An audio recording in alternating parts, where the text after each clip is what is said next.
Salut tout le monde, c'est Chloé Rousseau.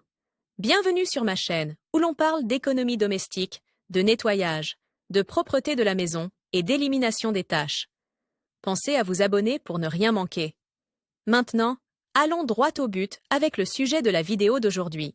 Voici quelques conseils pour choisir et utiliser efficacement votre lave-linge afin d'économiser de l'argent et de l'énergie. Table des matières. Quel lave-linge choisir? Comment économiser de l'énergie? Le lave-linge est, après le réfrigérateur et la télévision, l'appareil qui consomme le plus d'énergie. Cette dépense est principalement due aux caractéristiques de l'activité de l'appareil, telles que la température, le temps de lavage ou la vitesse. Quel lave-linge choisir?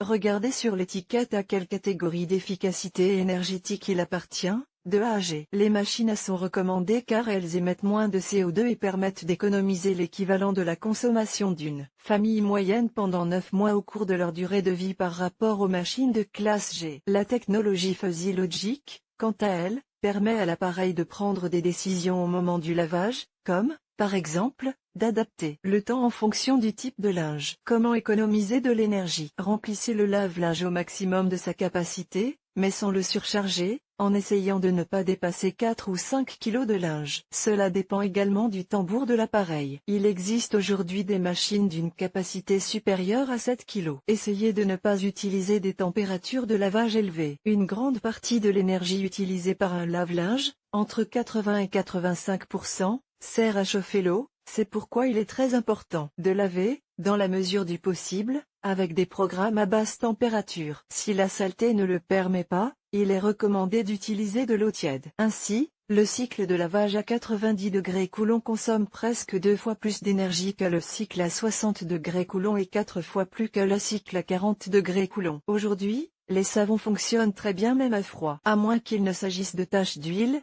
il suffit d'utiliser les cycles d'eau chaude ou froide pour que les vêtements soient propres. C'est pourquoi il convient de répertorier les vêtements les plus sales et de n'utiliser que de l'eau tiède, bien qu'il soit également conseillé de pré-traiter les tâches afin d'utiliser la machine à laver dans un délai court et économique. Mesurez le savon de la machine à laver. Un dosage ajusté réduit la quantité de savon dispersé dans l'environnement. Dans le cas contraire, l'ajout d'une trop grande quantité d'agents de blanchiment stimule la production d'une mousse excessive, ce qui surmène le moteur du lave-linge et entraîne une pollution accrue. Il est donc conseillé de ne pas dépasser la quantité recommandée par le fabricant. Les savons liquides réduisent l'efficacité des machines à laver, mais si vous utilisez un savon solide, vous pouvez le diluer dans de l'eau avant de le mettre dans l'appareil. Il est conseillé d'éviter d'utiliser le sèche-linge en utilisant un cycle d'essorage puissant. Le sèche-linge est un gros consommateur d'énergie. Il faut donc limiter son utilisation au cas d'urgence et le remplacer autant que possible par une essoreuse à grande vitesse. Le rinçage périodique du filtre permet d'optimiser les performances du lave-linge et même de prolonger sa durée de vie. De même,